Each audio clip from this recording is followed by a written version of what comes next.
শালুক আজকে নিজের রুমেই ঘুমাবে। শাপলার সাথে ঘুমাতে গেলে তার চুল কেটে ফেলার খবরটা জানাজানি হয়ে যেতে এক মুহূর্ত সময় লাগবে না। সবচেয়ে বড় কথা, শালুককে নিয়ে একটা ছোটখাটো দরবার বসবে। বাড়িতে মেয়েদের মধ্যে শুধুমাত্র শালুকের চুলই ঘন লম্বা সিল্কে, অন্যদের চুল কোঁকড়ানো অথবা ছোট অথবা পাতলা। এই জন্য শালুকের চুলে শালুক নিজে হাত দিতে পারে না। শালুকের মনে হয় চুলগুলো শুধু তার মাথায় রয়েছে। এমনিতেই এই চুলের মালিক এই বাড়ির সবাই। বড় চাচি মেজো চাচি সপ্তাহে ২-৩ দিন ধরে চুলে বিভিন্ন হেয়ার প্যাক লাগিয়ে দেয় শালুককে। নিজের রুমের দরজা লাগাতেই শাপলা এসে দরজায় দুমদাম ধাক্কাতে লাগলো। শালুক সবেমাত্র মাথা থেকে ওড়না সরিয়েছে। দরজায় দুপদাপ শুনে আবারও ওড়না ভালো করে মাথায় পেঁচিয়ে শালুক উঠে গিয়ে দরজা খুলল। ফ্যাকাশে মুখে শাপলা দাঁড়িয়ে আছে দরজার সামনে। শালুক জিজ্ঞেস করার আগেই শাপলাই বলল, আদরও বিদেশিনী, আমার রুমে এসে হাজির। আমার সাথে ঘুমাবে নাকি? আমার কেমন জানি লাগতেছে শালুক, তুইও আয় আমার রুমে। এমনিতেও তো তুই একা ঘুমাতে পারিস না, আজ কি মনে করে নিজে এই রুমে এলি? শালুক একটু ভাব নিয়ে বলল, আমি কি আজীবনে ছোটই থাকবো নাকি? একা ঘুমানোর অভ্যাস করছি। আর তোর রুমে ৩ জন মিলে গাদাগাদি করে ঘুমাতে পারবো না আপা। ফার্দিকারে দেখলে কখন কি করে ফেলি আমার মাথার ঠিক নেই। আমি কসম করেছি এটা নিয়ে। শাপলা চোখ গোল করে জিজ্ঞেস করলো, কিসের কসম? শালুক মাথা নেড়ে বলে, এই ২ তলার কসম, একদিন চরম প্রতিশোধ নিব। ওই আদনান তার ফার্দিকাকে কি বলেছে জানিস?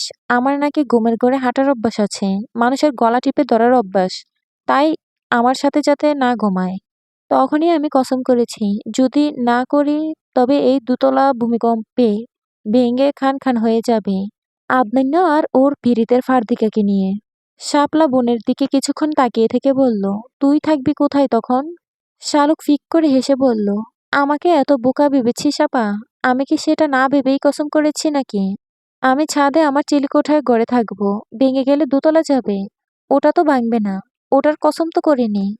শাপলা হতাশ হয়ে বলল, তুই যদি জানতি শালুক তুই কি পরিমাণের বোকা, তবে এই কসম করতি না। শালুক রেগে গিয়ে বলল, যা বাঘ এখান থেকে, আসছে আমার বুদ্ধিজীবী। শাপলা হতাশ হয়ে চলে গেল নিজের রুমের দিকে। দরজা বন্ধ করে শালুক বিছানায় পিঠ লাগাতেই রাজ্যের ক্লান্তি এসে বার করলো শালুককে। নিজের কেমন নিস্তেজ নিষ্প্রাণ লাগছে শালুকের কাছে। একটা মানুষের প্রতারণায় শালুক এভাবে ঘুরিয়ে যাবে কখনো কি ভেবেছে সে? অসাড় হয়ে যাওয়া দেহটা যখন ঘুমের রাজ্যে প্রবেশ করেছে সেই মুহূর্তে শালুকের মাথায় আসলো, সে আসলেই বোকা। তা না হলে সে কিভাবে বড় চাচির কাছে গিয়েছিল তখন চুল বাঁধার জন্য?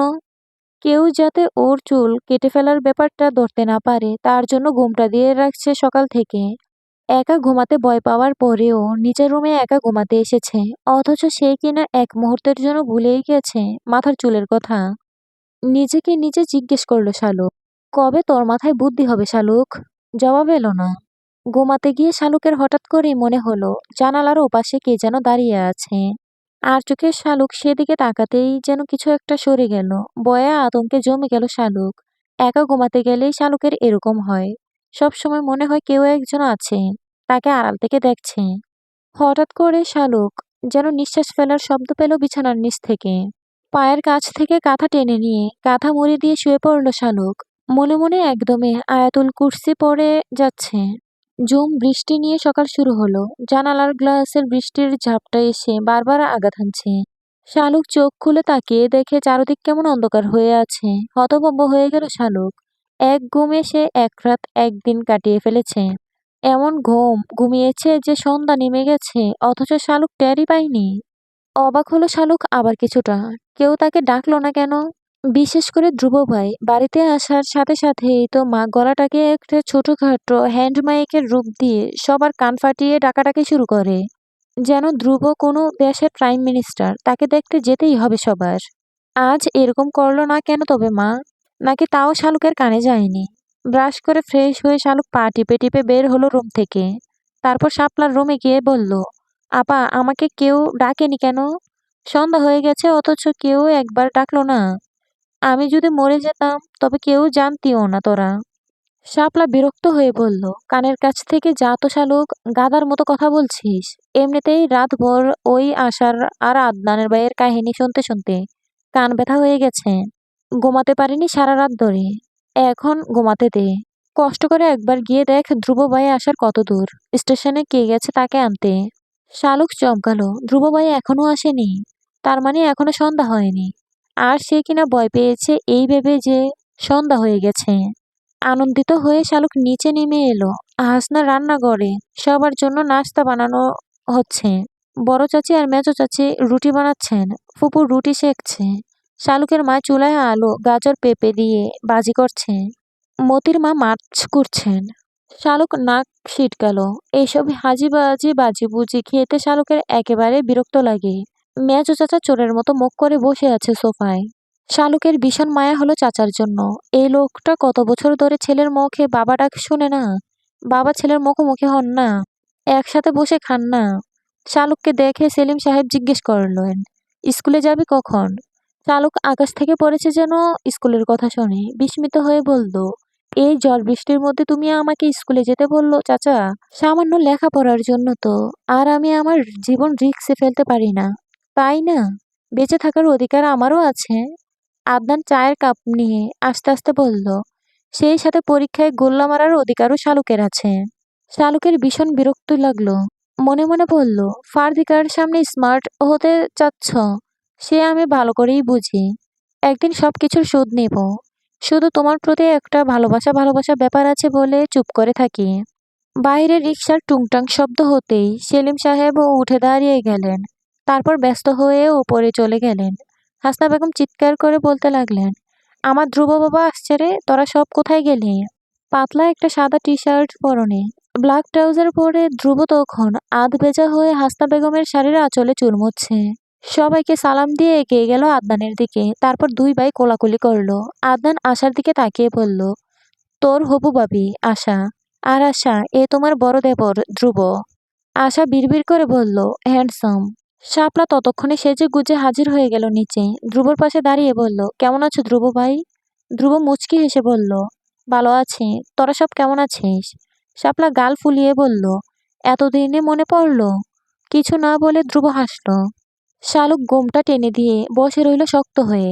ধ্রুব কাঁধ থেকে ব্যাগ খুলে শালুকের দিকে ছুড়ে দিয়ে বলল, বাপ বেড়ে গেছে নাকি তোর?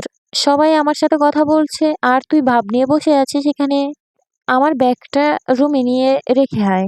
ব্যাগের সব কাপড় চোপড় সুন্দর করে গুছিয়ে রাখবি আমার আলমারিতে। বাজ যেন না ভাঙে শালুক। আই রিপিট, বাজ যেন না ভাঙে। তাহলে তোকে দিয়েই আয়রন করাবো, মনে রাখিস। শাপলা বলল, আমাকে দাও, আমি রেখে আসি। চোখ লাল করে ধ্রুব তাকালো শাপলার দিকে। তারপর বলল, তোকে আমি বলেছি? শাপলা নিভে গেল ধ্রুবর চোখ রাঙানো দেখে। ধ্রুবর রুমে গিয়ে সব কাপড় বের করে শালুক সব দলা মোচড়া করলো। প্রথমে সবগুলো বাজ নষ্ট হবার পর এলোমেলো করে সবকিছু আলমারিতে গদাগদি করে রাখলো। ব্যাগের ওপরের চেন খুলতেই শালুক অবাক হলো। ভিতরে একটা শপিং ব্যাগে প্লাস্টিকের ফুলের বিভিন্ন রঙের কয়েকটা গাজরা, নানান ডিজাইনের হেয়ার ব্যান্ড, একটা চিরকুটে লেখা কেশবতীর জন্য। একটা চিরকুটে লেখা কেশবতীর জন্য। শালুক মুখ বাঁকিয়ে বলল, তলে তলে টেম্পু চলে, আমরা বললেই হরতাল। নিচে আসতেই দেখে সবাই খেতে বসেছে। মেজো চাচা নেই শুধু।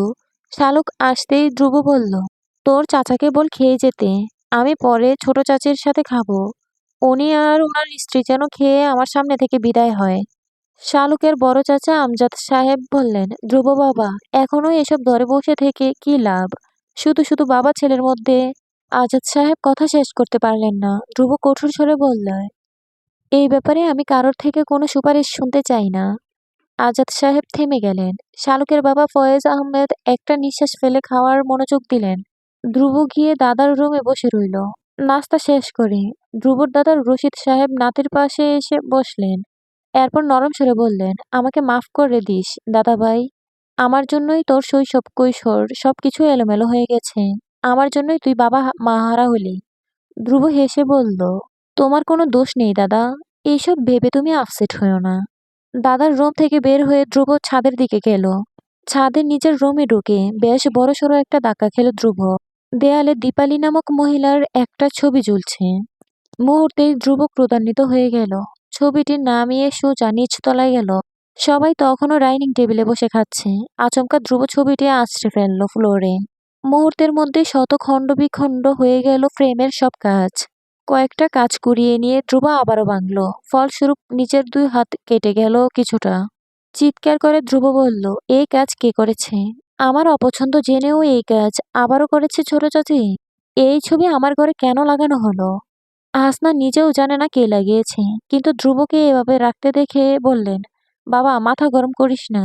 আমি লাগিয়েছি বাবা, আমার ভুল হয়েছে, আর হবে না এরকম। ফুসফুস করে নিঃশ্বাস ফেলে ধ্রুব বলল, শুধু তুমি বলে আজ আমি থেমে গেলাম।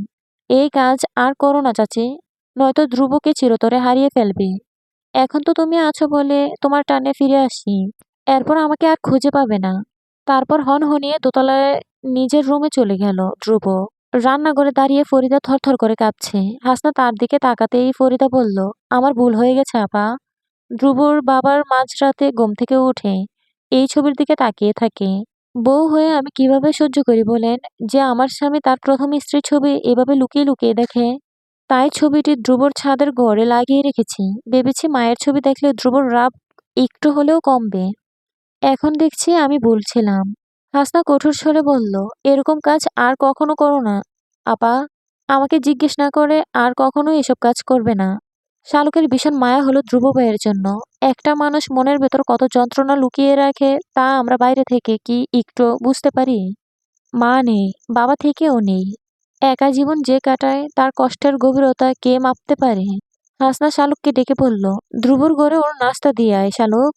নাস্তার ট্রে হাতে নিয়ে শালুকের রাগ হলো। সে খেয়েছে হাজিবাজি বাজিবুজি দিয়ে, অথচ ধ্রুব ভাইয়ের জন্য ঘন করে বানানো দুধ চা, পরোটা, কষা মাংস, ডিম ভাজা। শালুক মায়ের দিকে একবার তাকিয়ে মনে মনে বলল, এই যে আমার মা হয়ে আমার সাথে খাবার নিয়ে এই বাটপারি করলে মা, আমার কি কষ্ট কম হচ্ছে? সবাই ধ্রুব ভাইয়ের ব্যথা অনুভব করে, শালুকের ব্যথা কেউ বুঝে না। অভিশাপ দিলাম ধ্রুব ভাইকে, এই খাবার খাওয়ার পর তার পেট খারাপ করুক, যেন বাথরুমে তার থাকার ব্যবস্থা হয়, স্যালাইন ছাড়া আর কিছুই যাতে খেতে না পারে।